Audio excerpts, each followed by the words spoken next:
Episode 21, Crazy Damn Canadians, all the way from Calgary, Alberta, Canada, but originally from Prince George.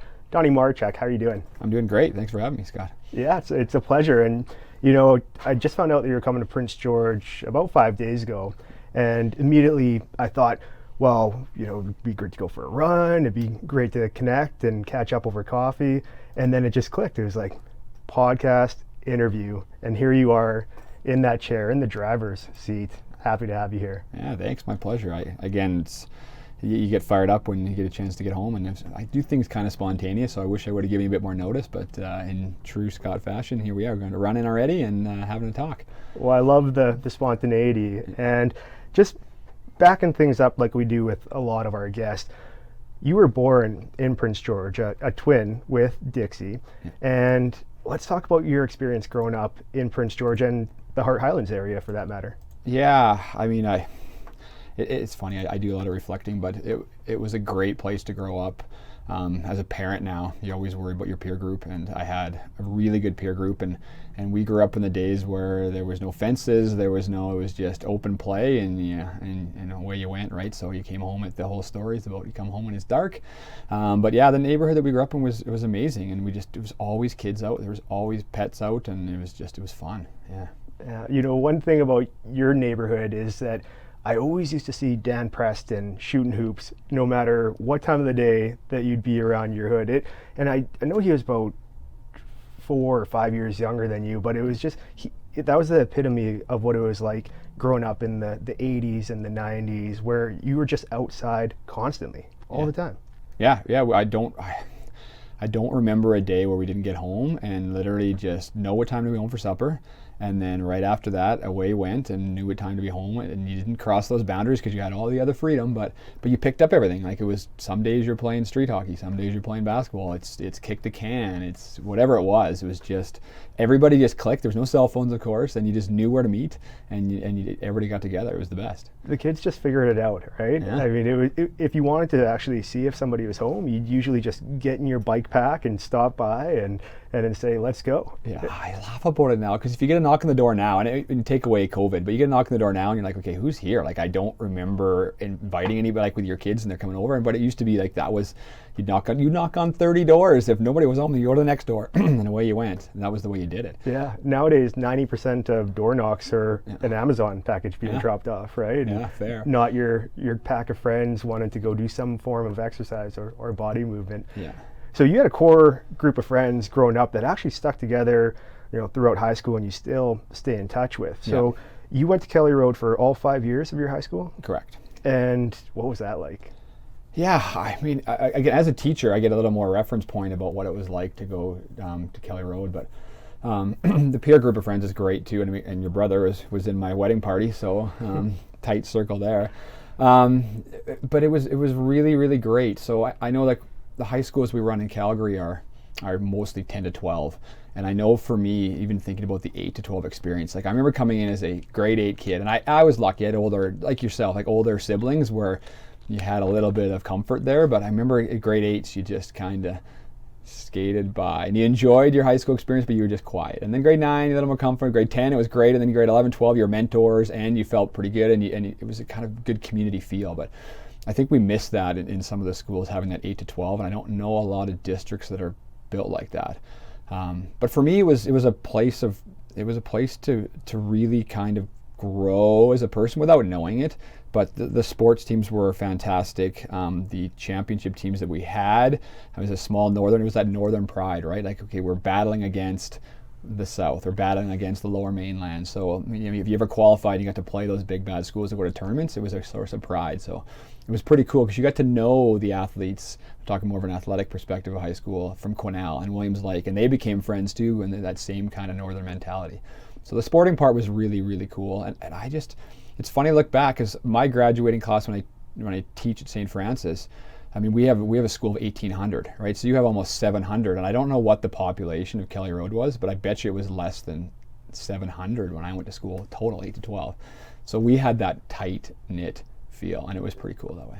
Yeah. Great answer. And also the fact that even if you were to look at Kelly Road as a high school just within School District 57, it was almost a bit of an underdog compared to some of the other schools. So you had to fight a little harder to compete, whether it's on the basketball court or the rugby field or playing volleyball. And what sports were your favorite during high school? Yeah, I dabbled in everything growing up, and high school was really cool for me because that's where I kind of started to drop things, which is, I mean, as a phys ed person and a case background, the long-term athlete development model around 15 is when you really should start to specialize. But for me, it was the volleyball and the basketball, the big two team sports. And our school was a very, very good Kelly Road at volleyball. So that was a source of pride. You can make the volleyball team, it was a pretty cool thing.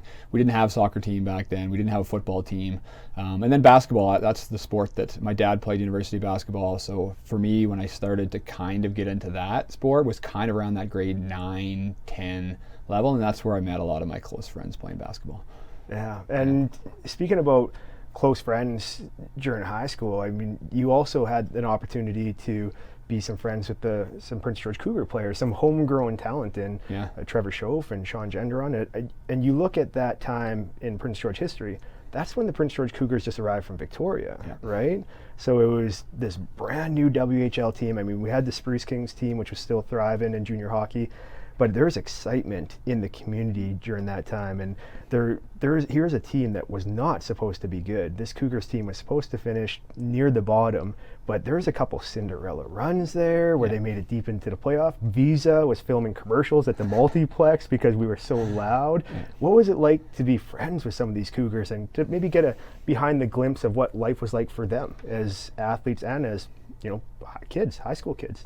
Yeah, I think that was a good glimpse for me. I mean, again, I come back to a sporting background, as you get to know. That's kind of my thing. But elite level, like we had the Spruce Kings, but we were kind of like, you talk about that underdog. That's Prince George in a nutshell for me, right? The underdog, and then you get a bigger team in a bigger league, and you get a chance to do something, and they did, and it was neat to have the homegrown. Like, again, I'm going fishing with Trevor Schoaf tomorrow. Like it's he's still in tight with that, but it was neat to have the homegrown kids too, that were friends of mine. So I remember we were at every game, and whether it was in the box with a friend, dad who had a box, or we were whatever. Probably the Laytons. Well, the Laytons, and the Palubiskis. So those two. So we took it all in, and it was neat to see a community. And again, you talk about, I forgot about that, but that place was rocking, and it was known. It was standing room only, and it was just fun like that. And then you get to see elite level. Like, okay, I remember walking in and seeing Patrick Marleau play, and Patrick Marleau was just the most amazing player to me. And then we had with the Blazers. He played for the Seattle Thunderbirds. Oh, that's right. Yeah, he was in Washington. And he was just so smooth. And I'm like, and then they were like, this is Joe Thornton kid who's going to be the number 1 overall pick. And I'm like, there's no way anybody is ever going to be better than this Patrick Marleau kid. But you got to see the next level of how, personally as an athlete, I'm like, what do you need to do to get to that level? It was neat to see that too. And now Joe Thornton is going to Vegas with Justin Bieber watching UFC fights. Right. I know, and it was cool to see those two actually play together, Marleau and Thornton, for a year. So what an experience, though, just to see those future superstars when they're just kids, really. Yeah, and that's it's the multiplex at the time. I mean, there was never a better time in Prince George hockey than those Cinderella runs. Even though we didn't go to the Memorial Cup or go the distance, it was still just a great time for hockey fans in Prince George because the Spruce Kings were doing good too. We were. Had 2 thriving arenas, 2 thriving teams, and 2 large, dedicated fan bases at the time. Yeah. Well, I mean, it grew, like you talk about anything, like you have a Toronto Raptors win and it grows a sport of basketball. I mean, the amount of growth, we've always been a pretty good hockey town, but the amount of growth that happened just from that early stage in the run, every kid wanted to play for the Cougars. Every kid. Yeah. I remember they had the super fan. They played the song, like, "Put Your Hands Up and Shout," and they had the guy that kind of did this dance. And every single time, that arena would just get rocked. And I hope people remember the guy I'm talking about because he was a pretty good hoot. But going back to Kelly Road, Donny, for me, if I were to think of one standout memory, do you remember like the pep rallies and like the gym rides that we used to have for all the athletes? I always remember Josh Staub, a good friend of ours, would always be behind the electronic equipment with the stereo speakers, and he'd be the DJ of these events. And I remember it was the first time I heard the Metallica Black album, where he was just pounding it in the gym. It was Enter Sandman or Sad But True, and then the athletes were just so pumped, and you had 600 or 700 students just cheering them on. That was one of my best high school memories. What was one of yours? Yeah, good. Great question. I mean, there's so much, and for me, I think we talk about the athletic part, but I think for me it was just the way our school was structured. And again, this is kind of a lot of left field answer, but for those that don't know, we had like a common room. It wasn't a cafeteria, but I just remember like you'd walk to school, and whether it was lunchtime, whatever it was, and you'd meet everybody, you'd do the laps, and then you'd always kind of conglomerate in that same area. And I remember it was almost like the pecking order. Like the grade 8s tables were here, 9s, 10s, 11s, 12s, all the way at the top, and you just every year you just kind of made your way up. So I mean, that was just the social part of that was a huge thing for me. But I want to say our volleyball tournaments were the highlight, because again, with Coach Brown, and he always had great teams. I remember I want to say they won provincials one year back in the 80s, but always a powerhouse. So remember when schools came, they came to beat us, and everybody from around, and it was just a source of pride. And I remember getting out early, and you play that opening game in front of the rest of the student population when they pack it like those pep rallies, and you got to kind of be featured. That was a pretty cool feeling. That was a good standout memory. Yeah. Yeah.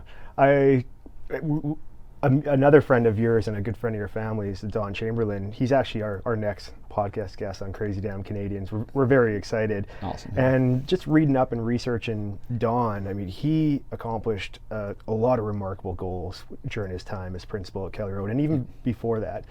And one thing that I wasn't aware of is the fact that he helped institute the first ever Mount Robson trip by students in a high school. And I didn't know that was unique to Kelly Road. I thought that was just something all high schools did in the north, and some high schools replicated that afterwards, but it was actually Don and some other teachers that instituted that Mount Robson trip. Did you ever go on that with the PE class or a Kelly Road group? I can honestly say I'm glad you brought that up. That was the most formative trip I think I've ever done. And again, I do some pretty fun adventurous trips right now, but in terms of younger years, we got to do it in, I don't know if it's the same for you, we got to do it in Science 10, and you get to sign up, and they took so many people, and then we got to do it in Phys Ed 12, so Phys Ed 30 or whatever it is out here. But so I got to go twice in high school.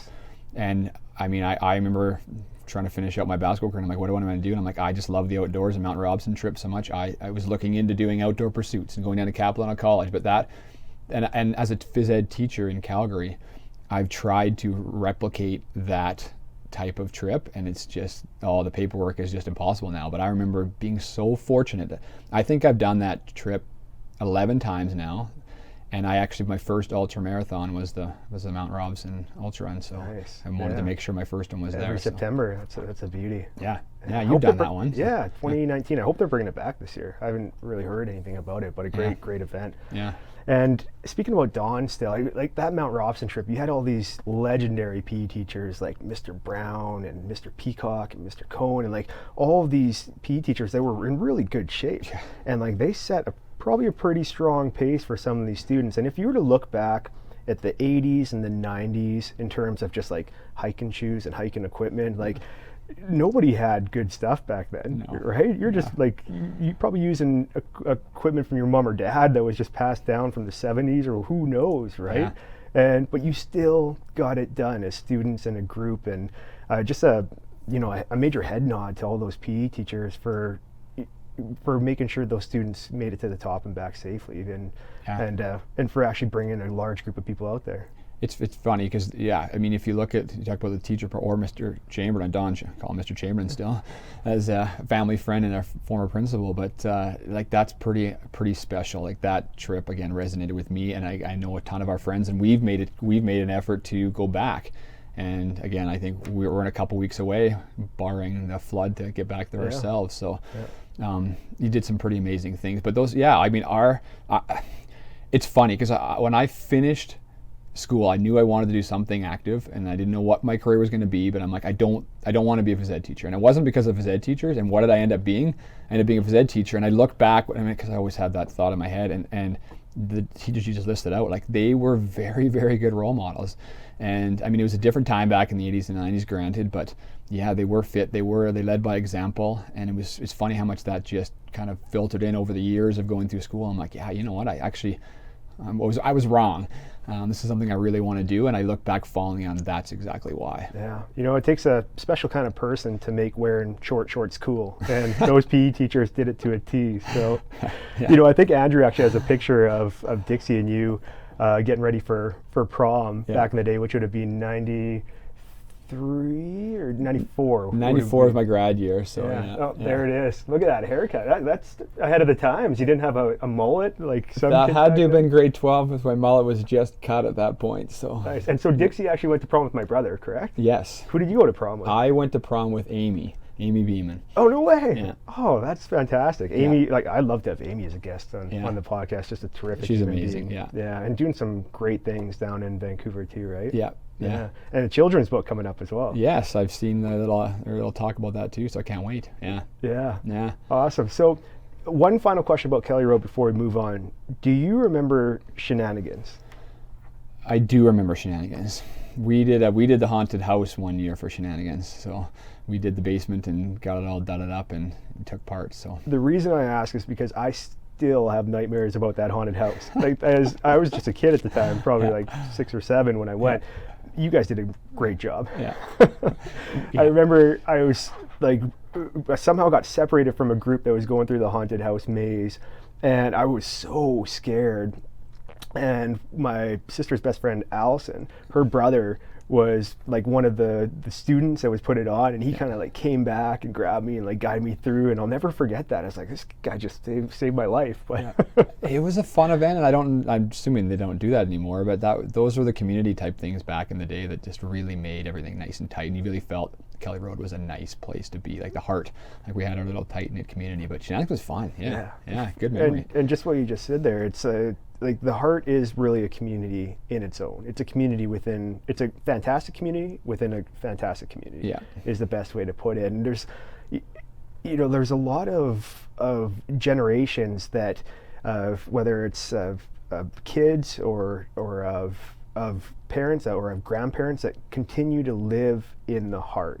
Like, it seems like there's a lot of generations that continue calling the heart home and continue going to Kelly Road. Yeah, I think that it's funny because I love Prince George and I love coming back, but I mean, all of my friends, we've all left, right? But where do my kids get the most excitement is when they're coming back, to see the grandparents, which is obviously key, but they love being here, and there's just so much to do. So it's funny how much they love coming back, and I'm proud to show them where I grew up in the heart. And it's like, not everybody is that way where they want to show their kids around, but kids are like, hey, let's go see your house again, let's go see Kelly Road again. And so, I mean, we even got kicked out of the parking lot trying to see the new one. So I'm like, you can't be here, sir. I'm like, sorry, I'm only here once a year. Yeah. They're like, we've heard that one before. Yeah. Has all the kids in the back seat. Yeah. Well, it's that 6 degree of separation of Prince George, where it's more like a 2.5 or a 3. And I think that's why everyone is so ridiculously nice to each other, is because we all have common acquaintances and friends. Like, if you meet somebody for the first time, there's a high probability that you know 5, 6, 7 of the same people, mutual acquaintances. Yeah. And we're even talking about that. We went for a run this morning at LLC Gun, one of Prince George's finest parks. How many people did we see? Yeah, we didn't see anybody until we Zero. finished. Yeah. Yeah, and that's the beauty about Prince George. You can go to these world-class destinations, parks, facilities like Otway, and have them to yourself or with no people. You're not sharing this space with 500 other people. You can enjoy it by yourself or with a small group of people. It's really nice. Yeah, thank you for that. That was amazing. And I mean, growing up here, I've been to quite a few places, but I had not gotten there. And so, and like you were saying, I think that's a pretty normal thing for a lot of people, but thank you. Yeah. So anyone listening or watching this podcast, go check out LC Gun Park if you haven't already, or even if you have, go do it this week. Yeah. Amazing. So switching gears to after graduation from Kelly Road, you moved to Calgary. How long after graduation? Was it right away? Yeah, so I finished and I wanted to pursue athletics, and basketball was the sport I kind of chose. So I went to Kamloops for 1 year and played Caribou College, for those back in the 90s. Now it's Thompson River University. And then came home for 2 years and played at the college before UNBC had a gym and a team. And then, so the 4th year, so 3 years of college basketball, and then I moved to Calgary to finish my 4th and 5th years playing for the Dinos out in Calgary. Become a dinosaur. Yeah. Nice. So that was your 4th and final year of athletics then? Yeah, well, college had been 4 years, but university would be 5, so I Yeah. transferred before I finished my 4th and we've been done, so I got 2 years in Calgary. Nice. What were those 2 years like? Yeah, well, again, life changing because I've lived there ever since. But I'd never been a Calgary person growing up in Prince George. It was the Oilers growing up and Wayne Gretzky era and all that. So Calgary was like the enemy city. But I fell in love with Calgary right away. I got picked up, and it was a beautiful sunny summer day, and it was 30 degrees, and driving by Nose Hill, and those that live in Calgary, it's an amazing park, and the campus. And I mean, I went from College of New Caledonia campus to University of Calgary campus, a little bit different. Just a couple more people. Yeah, just a couple more. And we used to just, College of New Caledonia, you park in the parking lot by the gym and walk in and walk out. That's pretty much all I ever saw of it. So it was amazing. Calgary's been my home now, and again, I'm right by the mountains. And as a runner and an athlete, it's a perfect home. The only thing I miss is the water that BC has to offer. But again, coming home is pretty sweet too. But Calgary's a pretty nice spot. When did you transition your passion from sports to running? Were you always passionate about running while playing sports, or was this something subsequent to your sporting career where you took up running and it really took over your life in a lot of ways? It became a large part of who you are. Yeah, it really is a large part, and it wasn't something I would run once in a while. When I was training in the summer, getting ready for basketball, I would go out for runs and just go out for a couple hours, and that was natural and easy for me. But I wasn't ever a runner. And then I was probably, I want to say when my daughter was born, I ran my first race. So again, 10 years ago now, I just started, 11 I guess, picked it up. And it was more of I always was doing something active, but I'd got to the point where I'd had a few injuries with my Achilles from not playing basketball and then trying to pick up competitive sports, and I was a little more sedentary than I wanted to. Mm-hmm. And I just remember getting out the door and I'm like, I'll just try a run. I'll try a run again. I haven't ran in a long time, and I ran about 250 meters and downhill and was stopped and keeled over and was like dying.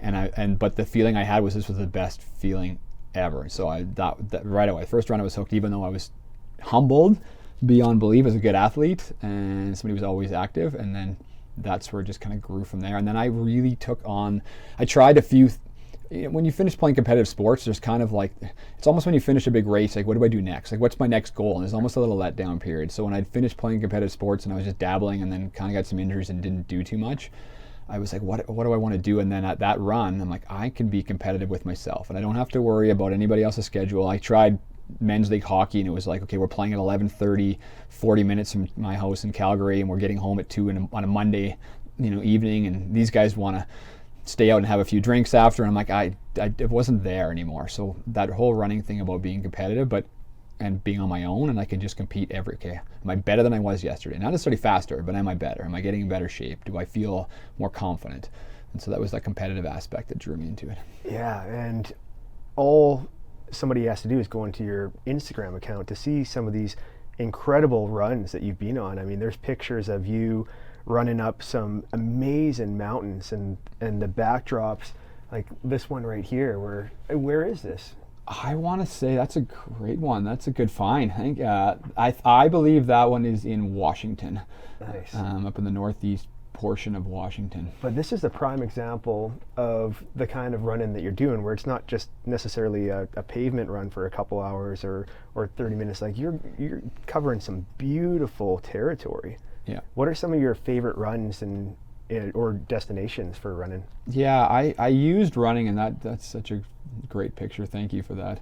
Brings up such good memories. I used running when I go on my adventures to see as much as I can. So I've never been to Europe. I haven't been far away, but I across the U.S. is some of my favorite places. Oregon has amazing trail systems. If anybody has to get a chance to go to Oregon and just see it, but for me it was okay. I want to see this waterfall. I want to see this. I want to see this, and I can run to it and see it. Right. So I think some of my favorite places, I would have to say, getting into Zion in Utah was an amazing place to run. Bryce Canyon in Utah was great.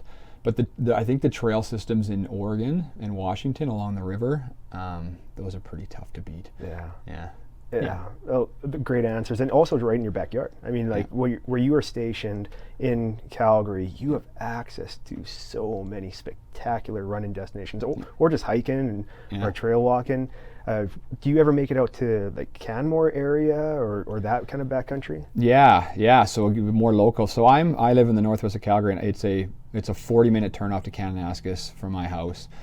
so I can get on a trail or up trying to summit a mountain in about 50 minutes, or Canmore is an hour from my house. So not to neglect those. I mean, again, my backyard, as I call it, is the most amazing place in the world. So I could honestly do hikes 5 times a week for the next 40 years and not even cover a tenth of them, right? So yeah. Well, that's amazing. I look at that area of the country and that stretch, and you just made this drive yourself, but when you're coming from Calgary to Prince George and you get to drive through Canmore, then Banff, then the ice fields, then Jasper, then Mount Robson, then the Rocky Mountain Trench, all the way to the ancient forest, and then Prince George, does it get any better than that? No, and my kids laugh because like, hey Dad, where are we going on this trip to Prince George? Because we'll do at least 2, whether it's the Valley of the 5 Lakes by Jasper if you're having a chance. I mean, what an amazing trail that is, or just the Athabasca or the Sunwapta, right? Those ones.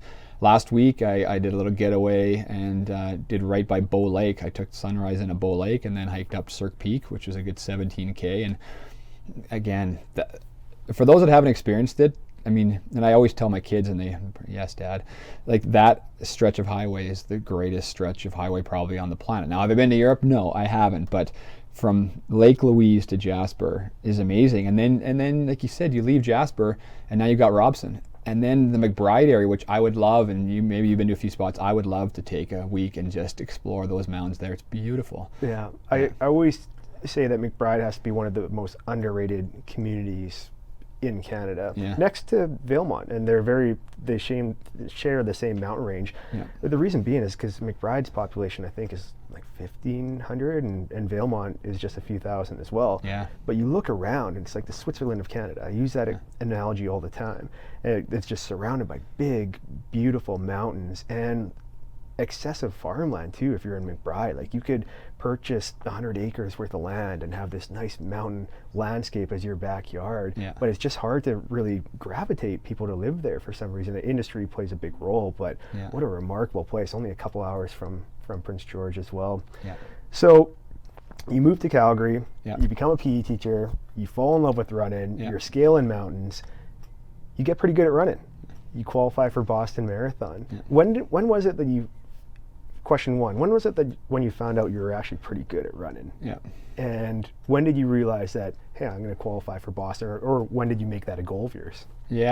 So I kind of did things, I backed into running. So I took it up as, like I said, just to kind of be competitive, but just as another outlet, and ran through a few things. And then I did a half marathon race, and I remember looking at the picture, and I might have posted it a while ago, but I had basketball shorts on, I had headphones with a massive cord hanging down, I didn't know what I was doing, and I ran a sub 1:30 half marathon without a watch, without anything, and just kind of ran it. And a buddy of mine is like, you know what, most people don't do what you just did there. So you should run. Why don't you try full? So I ran the Calgary Marathon, and I remember looking at the website, like this is how kind of backwards did things, and I remember just reading as a researcher and always trying to student of the game, and I'm like, okay, you can't do this, you can't do that. I'm like, I don't know what a marathon is, you can't listen to music. So I mean, I ditched the headphones from my half marathon I ran, I had no idea. And then I get to the start line of the Calgary Marathon, and everybody's got headphones on. I'm like, okay, I must have read something wrong here, but just not knowing I had to do that for safety, I did say that anyways. And I remember running the Calgary Marathon, not a clue. So I'd only run a half marathon distance, I hadn't trained anything longer than that. And I remember running, and I remember crushing, like, again, another sub 1:30 the first half. I'm like, this is going pretty good. And I got about 10K out, and I hit the proverbial wall and grinded, and people are like, you're doing great. And I'm like, I feel like I'm dying. I don't want to be here anymore. They're like, no, you're in like 5th place. I'm like, what are you talking about? I have no clue. Anyways, I crossed the line, and somebody said, you qualified for Boston, and I'm like, I don't know what that means. I'd never heard of the Boston Marathon.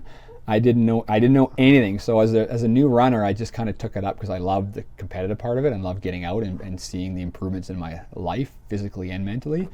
And then I remember a coworker at St. Francis, where I taught high school. She was an avid runner, and she'd gone to Boston a couple times, and she's like, you qualified for Boston? I'm like, yeah. I'm like, I don't know. She's like, you have to go. And I'm like, whatever. And then it kind of just stopped. So I was like, no, you have to go. And I'm like, okay. And it was just passing in between classes. And so I remember looking it up on my prep, and I'm like, oh, this is a pretty big deal. So I went back and sat down and talked to her, and she's like, yes, it's a very big deal. You cannot not go. So and I'm like, hey, I'll go. And then that's where I got hooked. Like I loved running, but once you got to an event like that, it was hard not to be absolutely in love with it. Yeah, and was that 2013? 2012 was my first Boston and then Marathon. second was 2017. I went 2012 and 2014, and then 2017. So 3 times Boston Marathon. Yeah. And is this in 2017 then? That I think is the latest one, 2017. Fenway Park? Yeah. Look at that, eh? Yeah, so that's what an the amazing third city. Boston Marathon medal that you achieved. Yeah. Yeah, I split the bombing. So I think the bombing was in 2013? Was it that long ago? Maybe it wasn't. Maybe it was 2013 and 2014. Yeah, whatever one is, I remember running, and then I was actually, I'm never sick, but I was sick at work, and the marathon was going on, and then the bomb went off, and people were trying to find out if I was at the marathon because they didn't know if I was there. Yeah, that's right. So then I went the year after, which was very, very, very emotional. So maybe my years are anyways. But I always tell, as a social media manager myself, my company, I always tell people to be very aware of the repercussions of scheduled posts, because you never know when things can change. And there's a lot of companies like Nike and McDonald's that had scheduled posts and scheduled tweets for that Boston Marathon with the bomb and saying, most successful event ever, congratulations to all the runners, we're so proud of all you. And so that's the dangers of scheduled posts and social media, just as a side note. But also in the 2017 Boston Marathon, you met somebody really special. Was that before or after the race? That was before. That was the day before. I was doing my shakeout jog, and I stayed in the northeast end in the Battery Wharf area, and he must have lived in that area. Anyways, I was just finishing up my run, and he's pushing stroller, which is just out of sight. That was like 2 minutes from my hotel, and he's pushing a stroller with his kids, and you don't not miss a gentleman of that size. Yeah. How tall is Zdeno Chara? 6'9". 6'9"? Yeah. Look at that monster. Yeah. And just a dedicated athlete. Like that, you see training videos of when he's back in Slovakia, and he goes hard. He's probably, mid-40s now and still playing in the NHL? Yeah, I think he's my age, so yeah. Yeah, mid-40s. Just the machine. The reason why I really like this picture of you and Zdeno Chara is because you guys both have the Prince George tie. Yeah. You both have that time in your life during your teens where you were living in Prince George. Yeah. And even though Zdeno Chara was here for 2 seasons, didn't spend his entire teen years here, Prince George left an indelible mark on him as a hockey player and as a person, because it's where he learned English. It's probably where he enhanced his boxing skills. It's where he got put into these bizarre situations where he was on the ice, and there's a full multiplex stadium with fans and people cheering and saying words that he didn't even understand. But here he is as a 16-year-old kid, and tell him, no, you have to go fight this player. He's their toughest guy. You have to fight him. The community rallied behind him. I mean, like you said, back in the day we had some pretty neat players, some pretty cool teams that made some runs as an underdog, but I remember him coming in, and speaking of Palibisky, Darcy Palibisky, a friend of mine, we were at the preseason training camp. His first day he walked in, because we'd heard about this guy that we signed, and he walked in there, and we all expected it to be a joke. Like, you can't be 6'9" and you come over and play hockey. And I remember the noise his slap shots made. And he was shooting from like center, and then he was shooting from the blue line, and then he could skate, and I'm like, this guy is really good. Like, we got to watch this guy, and that's how we really got hooked on watching every game, because he was just that much better. Yeah, it was cool. And I remember, I think Sheldon Surrey was on the defense roster at that time too. Maybe Hamhuis a couple years afterwards, but Prince George Cougars have always just had such strong defensemen come out of their team for some reason. Yeah. I only met Zdeno Chara once, and it was at the Keg restaurant. I believe Ian and Dave were working there at the time, and I was with the Layton family, Greg and Chris, Peggy and Gord, and Zdeno Chara was at the table, and he asked for the biggest steak that they had, and he polished that thing off probably in about 3 bites or less, and then the only thing that he could say was, "More steak, please." And so I don't know how many steaks they brought out for this guy, but it was like us drinking nonstop pop. He was just like nonstop steaks. It was pretty remarkable to see. Yeah, no, he was impressive. It was neat to see, and it was neat to see him again. And I think we had a good talk after that, even though I know I didn't want to take away his family time. We talked for a few minutes, and he remembered Prince George very, very fondly in his time there. So it was neat for him to have somebody bring up Prince George and think about those memories. Yeah.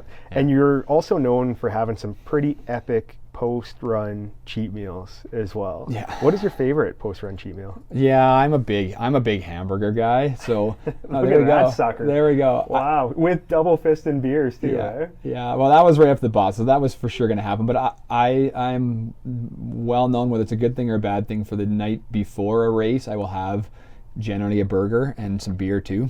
The night before. The night before, Oh, and wow. then I'll have it after. So, and as I'm learning about nutrition, I know it's probably not the best, but I know I'm definitely getting some good salt content. I'm getting some good fat in there too. But it just kind of was my thing. Again, like anybody does any competitive event, you want to stick with what you're used to, and my stomach loves hamburgers. It can handle a beer, so. Yeah. I'll see pictures on your Instagram. You'll be like mid-run just hammering a cheeseburger. Well, I did one of my stories I've saved on my Instagram account was my McDonald's half marathon, and the amount of comments on that was hilarious. Like I remember running that for like 2 hours, and I gained more calories than I finished in a 2-hour run just on I had stopped at 5 McDonald's along the way to do a half marathon. It was fun. Unreal. So, yeah. Yeah. And you've done an Ironman as well. I have. I did the Calgary 70.3, so the full Ironman in Whistler, which you have done, correct? I did the 70.3 as well. 70.3, yeah. So I'd like to I know Whistler's not hosting anymore, so I'd like to do a full in my plate, but I have done the half, and that was one of the toughest things I've ever trained for, but one of the most rewarding things too. Yeah. So now it's back in Penticton. Yeah. I don't think it's believe Penticton, yeah. they're doing it this year. I think it's going to be a 2022 event, but they've started doing Ironmans elsewhere. I don't know if in North America yet, but for sure in Europe they've started doing them. And Yeah. for anyone listening, wondering how crazy a full Ironman is, it's a 4-kilometer swim, just under 4 kilometers, 180-kilometer bike ride, and then a full 42.2-kilometer run afterwards. Yeah. Insanity. It takes some people up to 17 and a half hours to complete, and that's 17 and a half hours is actually the cutoff, right? And like anything after that, you're disqualified. Can you imagine being 10 minutes away from that finish line and getting disqualified, which does happen after a full 17-hour, 40-minute day? Yeah, those are the ones I feel for. Now, as a side note to that, a shout out to your family, because I know that I've been down there cheering on a buddy of mine who's done it twice now, but I know the McWalter family is volunteering every year as you guys go to Whistler, and you're on the course. And even when I was down there, like, they didn't know I was coming around the corner cheering on a buddy, and there's the McWalter clan all together, and I want to say one of the lakes you're usually at, but cheering as loud as anybody on the course. And you guys do that every year, and it's like the young ones, everybody's out there volunteering. And you talk about the midnight, and I remember showing up late at night too, and there is your family cheering on those last people to come in. So yeah, it's my mom and dad that really led that charge, where they, as soon as Ironman announced that they're going to come to Whistler close to 10 years ago, every single year we made it a family tradition. We're going to volunteer for the entire day, and we're going to stay until midnight, right into the end, to cheer on those last athletes that a lot of them are disorientated. They don't know where they are anymore. People are passing them food and water. They don't even know how to consume it anymore. They're just dazed. And if you can just try to give these people hope and a little bit more inspiration for them to make it to that finish line, I mean, I figure it's the least we can do. And Kirsty and Dave and Sarah and their significant others, like, as well as the kids, they just all got behind this initiative, and it became one of our favorite annual traditions in Whistler. Cool. Yeah, good for you guys. So your running career also led to some pretty cool initiatives. You became a Lululemon ambassador. Yeah. I mean, it's funny in turning points in your life, and you look back. They're not really at the time, but it's funny how much running, and that's why, as lots of runners know, battling back from injuries, it means so much to me to continue to do that and give back. But I was very fortunate, and again, it's, oh, there you go, that's cool. That artist is amazing. They took one of our pictures that were up on the wall, and that's in Calgary? Yeah, at the Market Mall location was my location. But I mean, that's one of the things that I've definitely the last few years is a goal, and I had set that as a goal, and that was a long-term goal when I first started to realize what running was about and what the running community and Lululemon community in Calgary was all about. But that's been one of the highlights for sure of the last 4 or 5 years in my running and my athletic pursuit, is being kind of an synonymous or partnered with a company that's so amazing as Lululemon. And I'm not here again to promote Lululemon, but that company if people knew what they do and give back and all their initiatives. And I mean, during the pandemic, all the executives cut their salary by a ton, and they offered loans to all of the ambassadors and those that have their own studios, and they kept doing that, and they kept coming back with more and more. Wow. And then when everything hit, they told all the ambassadors to shut everything down, and we're going to focus on the Black Lives Matter movement. We're going to focus on Indigenous, and everything they've done has been right with what they should be doing as a company. Yeah. It's been pretty cool. So just to be, even my name, associated with a company that does so much good has been cool. But on a personal level, to be able to inspire lots of people and do events and be myself too. Like when I became an ambassador, their motto was, or not the motto, there was we don't need you to do extra. Like I know that you're going to be motivated to do more for the community, but the reason why you're an ambassador is what you've already done. So just keep being you, and everything is going to be great. And so that's all they really wanted. They just wanted us to keep being the fellow ambassadors with. They just want us to be ourselves. And what a great mantra to offer their ambassadors. And in terms of corporate culture, it's hard to beat that. I don't know if you've read Chip Wilson's book, his autobiography. It's really, really good. There's so many incredible takeaways out of that book, and I know he doesn't have much to do with Lululemon anymore, but just his drive for that vision to come to fruition. Even before Lululemon, he said that his main competency is vision, that he can see trends, consumer trends that are going to be popular 10 years down the road. Yeah. And so in the 70s, he saw surfing really taken over. Before the 80s began, he saw skateboarding as the next big thing. In the 90s, it was snowboarding, which is why he opened up West Beach. Yeah. He opened it up before there was any other snowboard shops in North America, and it was very prevalent in the Lower Mainland and in Japan. And then he saw yoga. He went to his first yoga class in Kitsilano, and everyone was wearing like big, old, baggy t-shirts, and he saw that need. He identified it before anybody else did, and bam, there's Lululemon.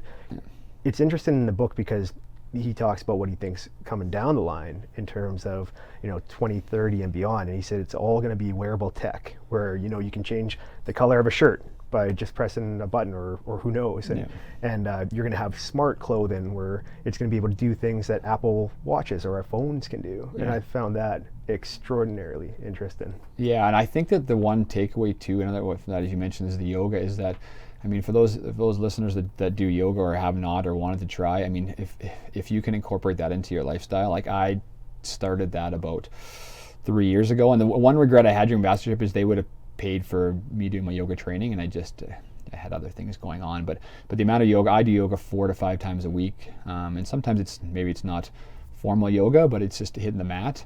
And I've got 3 yoga mats now, and there's one always in my vehicle, there's one always at home, there's one at work. And so no matter what, I always have a reason or an ability to hop on a yoga mat. And even if it's 10 minutes, if it's 20 minutes, it's a chance to meditate or a chance to stretch and just work your day out or set your intentions.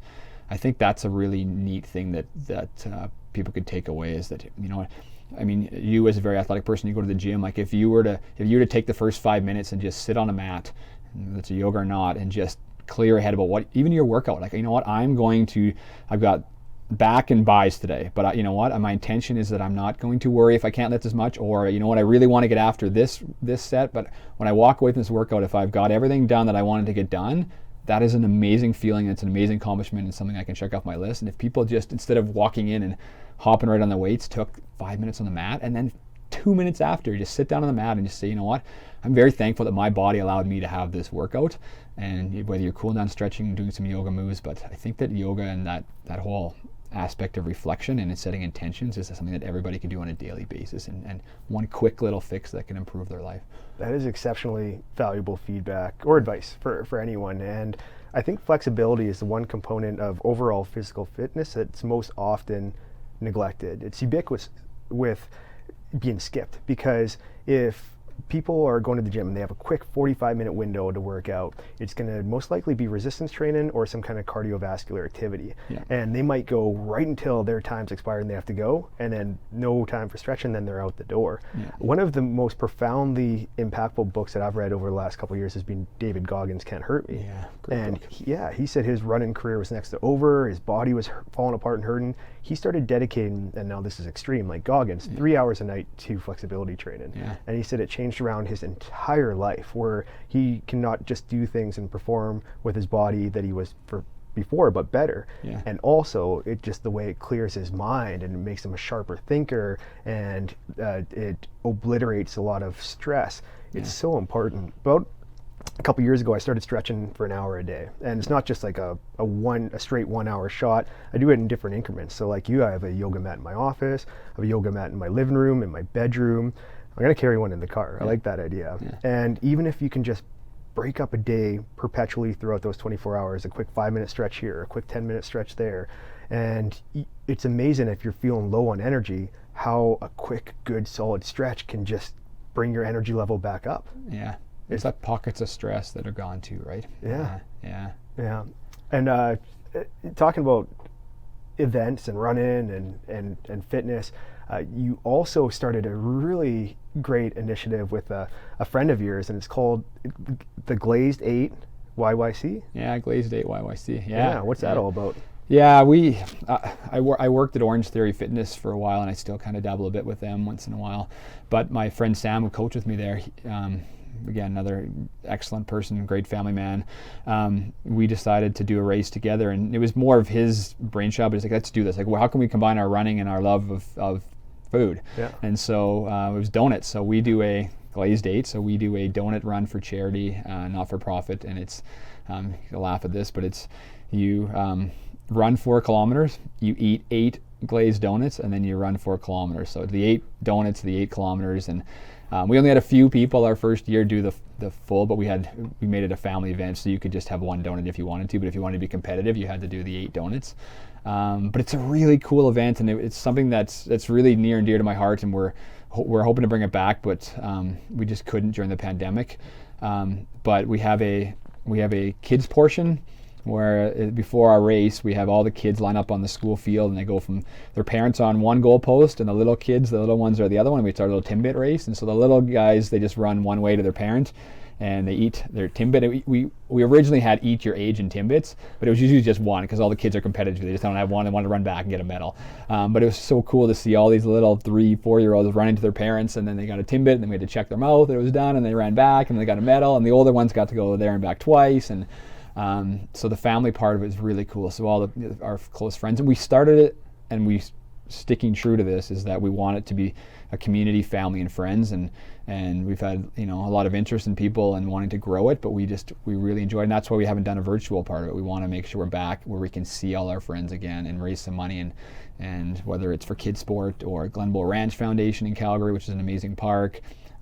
We had all these great charities line up every year, and then half of the money also goes back to the school that we do it at for their athletic department, so they can make sure they have the equipment that they need. So wow, yeah, what a fantastic initiative. Yeah, I mean, the food thing and all the races that kind of broke out were kind of a bigger thing back, and they're still growing, but ours was, I mean, as much as it was similar, it was a lot different that we had the family aspect of it, and it was great. Like rain or shine, those families would come out, and those kids, it was their first medal ever, right? Yeah. And it was their first, and their parents were so proud, and the smile on their faces was great. And then we literally went from that high, and then we went and did our race, and it didn't matter what happened with our race, it was just a fun race anyway. We don't have a clock, we don't have winners in first and second, third. We just have fun with it, and we go out, and we added a relay, so now people can just have 1 donut, and they have a group of 4. So we've added components every year, but we're super excited. So thanks for bringing that up. It's a great initiative. Yeah, of course. And just hearing you explain that event with the excitement in your voice, one thing I'd like to do once we start to see post-pandemic events come back in place is for people to try out different running events, and whether it's a 5K run or greater than that distance, because the atmosphere at run-in events, multi-sport endurance events, any kind of competition events is so positive and friendly and uplifting, and you're guaranteed just to see amazing people at these events. And actually, you know what? I have a quote right here, because right before, and this quote is from Ed Willis of the Province newspaper, and right before you did your Boston Marathon in 2017, I did a post on Facebook on your wall, and I shared this quote with you, just hoping that maybe I'd be able to provide you with a incremental added piece of inspiration for your event. And here's the quote from Ed Willis right here.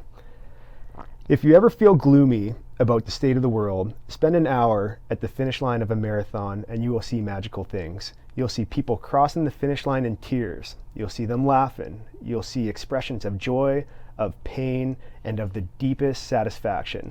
And that's just the runners. Now look at the reaction of their friends and family, the pride they feel at that moment, and yes, the love. Nothing in this world will ever beat that. Yeah, that's a nice quote. That hits home too, right? That's, again, you and I are goal setters, and it comes back to that. And I mean, the amount of people that marathon's no joke. and I say that now too, with being even more humble, because I know when I started out, I ran quick races and it just came easy to me. But now with the ability where I haven't been able to run for a long stretch of time here, like I don't know if I'll get to do a marathon again. But for everybody that's whether it's a 5K, whether your marathon is a 5K, your marathon is a 2K, your marathon is just being able to walk with your kids to the park. But when you go back to the race, like that feeling when you have accomplishment, when you've done something and done something really, really cool, there's not too many times where I haven't finished a race where I haven't been in the greatest high in terms of mental ability. And that's kind of like almost like if you compare it to somebody who hasn't been running, like a bungee jump. Like if you've ever done something like that where you finish and there's a reason why they give you like 50% off if you go right away again, because you just, right, you're just on such a high. I'm going to do this right now. I want more of that feeling. Yeah, so that's a really cool quote. And again, thank you for doing that. I mean, all those little bits of inspiration are amazing. But yeah, and if there is something that I really hope people can take away from this podcast episode, it's the importance of everyday body movement. And like you said, a marathon is no joke. It doesn't have to be 42.2 kilometer run. If you're really looking to make a positive difference in your life, start slow, start small. Maybe it's 1 kilometer. Maybe 1 kilometer is your goal of straight body movement, and it might take you weeks to get to that goal. And then after 1 kilometer, guess what? You might start doing 1 kilometer faster, and then you might move on to 2 kilometers, and then on to 5 kilometers, and then on to 10. But start small and just break up these goals into micro-sized pieces, whether they're distance or just time in general for body movement. It might not even be a kilometer. It might just be 20 minutes of straight body movement. But the biggest thing that I like to stress is move your body every single day, because there's no better benefit in the world for mental health, for stress elimination, for how the kind of person you are around others, for productivity in other areas of your life. When you're moving your body every day, all areas of your life are the beneficiary. Yeah, I for sure. And I mean, I would add a few things to that. So like, there's a quote that stuck in my mind from a gentleman I follow on Instagram. And his quote is, "Motion is lotion." So meaning you just need to lubricate. You need to, like, for all those people that just, if injuries or aches or whatever, like sitting there is not going to help, right? Getting up and moving, that is what's going to get things flowing in your body and help. And I know when I run, some people, they run it to escape, whatever. I don't go for runs so I can focus on work. I go for runs so I can just let my mind wander. And if my mind wants to wander and think about things I need to do at work, then that's what my mind needed. If my mind doesn't want to think about anything, I come back from the end of a run and I haven't thought about anything, I guarantee I've thought about a ton, and just things I needed to just vent out in my head. But it's also just a time for if I just need, again, to just get a little bit more clarity, even though things aren't really focused in my mind. It's just, I know I needed that escape, and I needed my mind just to have a chance to just unwind. And the body is obviously the beneficiary of that. So that is a great example. I mean, you could have a stressful day where work has just occupied the majority of your mind, and if you go out for a run or a bike ride or play some golf or any kind of body movement, that still might be on your mind, that work day or whatever problem. But all of a sudden you might be thinking of different, clear ways to solve that problem, or different approaches, because your mind opens up in magnificent ways in terms of thinking more clearly. And I like that quote that you just gave. One of my mentors in life is my friend Charlie. We run together every Friday morning, and he always says that for him, being out in nature and running is meditation in motion for him. Nice. And it's just that whether it's going through the Blue Spruce Trails by UMBC or taking advantage of a riverside run by Cottonwood Island, just meditation and movement. And it doesn't matter how fast you're moving, but just move. And I love that word mentorship, and it's something that we talked about on our LC Gun trail run this morning. Yeah. Can you think of some mentors that you've had in your life that have played an instrumental role to making you the person you are today? Yeah. again, I remember we talked about that this morning, and you put a good perspective on it. But I don't have one per se where this was. I have a ton of like just incognito, if you will, like just people in my life that have played a really big role. My friend Matt McCormick, who I went to cheer on at the Whistler Ironman, and he's done that. It was his first full marathon too. He did it during the Ironman, which is even more amazing.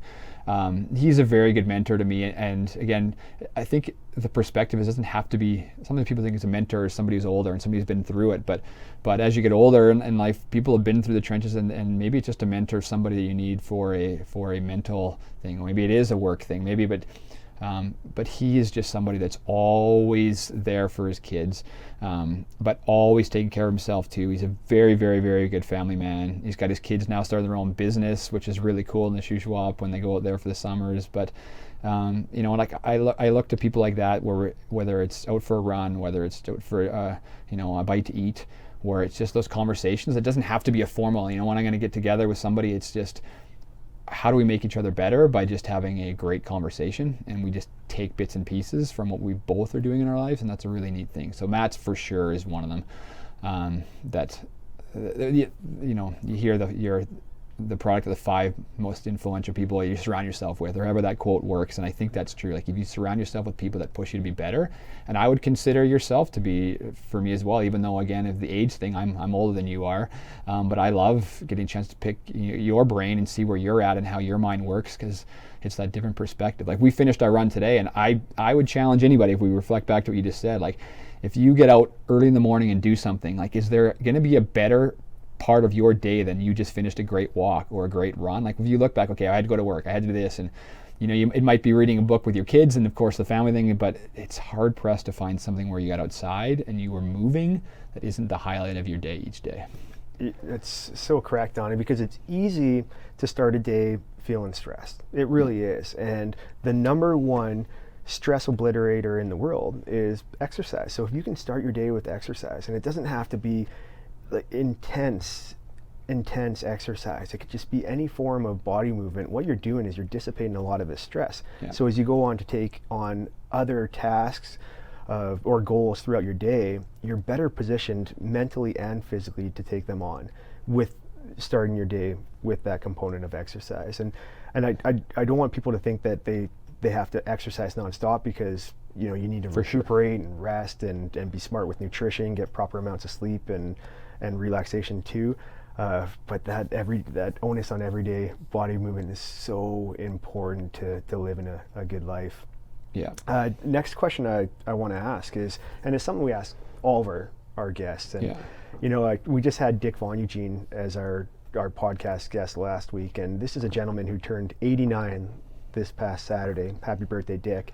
And he ran his birthday age up until he was 72. Wow. Which is incredible. 72 years old, and he went out on an ultra marathon 72K run that day. And he was mentioning how it wasn't just a regular flat route either. Yeah. He went up Otway, like basically straight up some of these very daunting trails. Yeah. So like Dick and all the rest of our guests here on the Crazy Damn Canadians podcast, we always ask them, can you think of one Canadian, and they can be alive or they could be passed on, you could have met them or not, that has inspired you throughout the years, like a Canadian that you've always looked at and just thought, she or he is somebody who the kind of person that I want to strive towards being?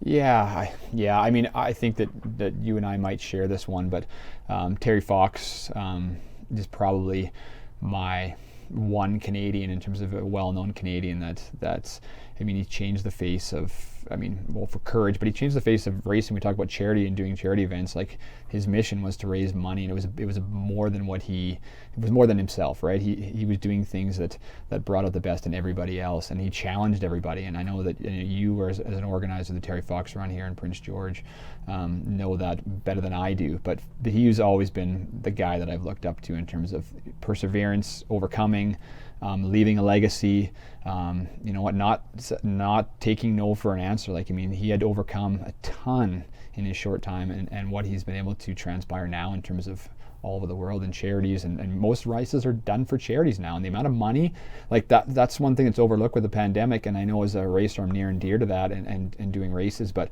the amount of good that was served by the races that were running, because the amount of millions of dollars that were generated for community initiatives that were lost in that time, and people are struggling to get those things up and running because of races, whether it's a running race or a bike race or whatever it is. The charity event was massive, and Terry Fox was obviously instrumental in that. Absolutely, great answer. Yeah. I was just reading a book. It's called 100 Days That Changed Canada, and it was talking about when Pierre Trudeau was prime minister in the late 70s.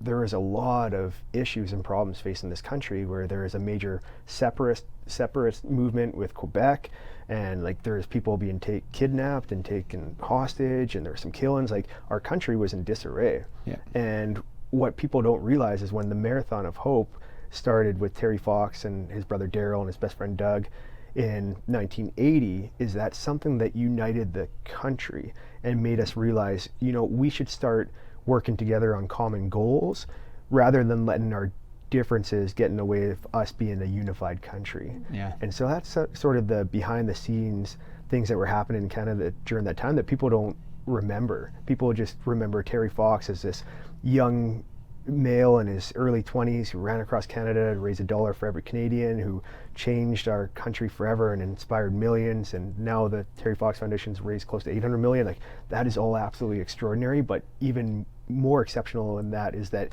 he united a country during a very difficult time. Yeah, and I think it's important for us to remember that. Yeah. So Donny, we're just getting to the end of the podcast here, and again, I want to thank you for being a guest today. Yeah. If there is any kind of advice that you could leave anybody listening or watching this podcast with who might be looking to get into running, into hiking, just something to change their life around, what would it be? Yeah, great question. And I think for one, just to back is your perspective on things. I think that word is really key and near and dear to how I kind of run my life and keeping things into perspective. And if you're going to be starting out, it's, it doesn't have to be, you don't have to be that person that all of a sudden goes and runs a marathon in 6 months. You don't have to be the person that it's just small little increments. But I think that the power in reaching out to people and being open and honest and saying, I need help. So it's okay, where can I go? Because doing it on my own if something new is really difficult. So like the Prince George hiking groups on Facebook that you guys have, and I think you may have even started that one. As a runner, there's lots of local running groups, and it can be intimidating. But I think the other big thing is if money is not an issue, and not that it's that expensive, but hiring a coach. Like, I think that education is always key, and to have somebody there already that really has your best interest in mind to help you kind of start out is great, because sometimes you're just lost on how to do that. But I think the big thing is the biggest obstacle always just getting started, right? So just get out your door and go for a walk. And if running or hiking is going to be your thing, you know what? The local parks is a hike. It doesn't have to be in the mountains where you worry about things, right? Like an LC Gun or anywhere, it could just be through the main parks that you have. That's an urban hike. Go geocaching, which, you look for little treasures and little things that you just incremental steps, but keep it in perspective, because you're doing yourself something good. You're doing everybody around you, you're going to start to inspire people, but just getting started and keeping it in perspective doesn't have to be a 0 to 100. It can be just little steps along the way. Great answer. And that Prince George Area Hiking Facebook group is welcoming to all. You can go on there. There's pictures showing different hikes and walks around Prince George and the region. There's people providing tips and advice and feedback. You can go on there and ask questions. And that group was started by a gentleman, Chris McLeod, who used to live in Prince George, but moved away, I think, around 2016. Great guy. And he doesn't get the credit he deserves, because he started that group with the mission to promote hiking and body movement around the area, and it's grown to over 8,000 members, which is great. It's a great page. I follow it. I live in Calgary. So. And bonus question, because I'm going to make my older brother Dave watch this podcast. I don't think he's watched a single one yet. Share one of your favorite memories with Dave growing up.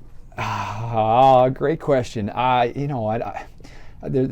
quite a bit. Your brother is near and dear to me, and so that's something he's inspired me going up, and I wish I could see more of him. But I think that my favorite Dave memory is just the way he carried himself. He was just always happy, and he was up for anything, no matter what we did.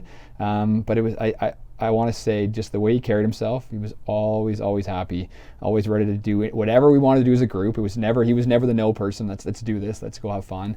But it was also the times where we just kind of hung in your parents' place and just played cards and just talked. And those were formative years, just hanging out with a close core group of friends and just learning life through the eyes of our peers. So yeah, and what a core group of friends that was. Huh? Yeah, legendary. Yeah, lucky, very lucky.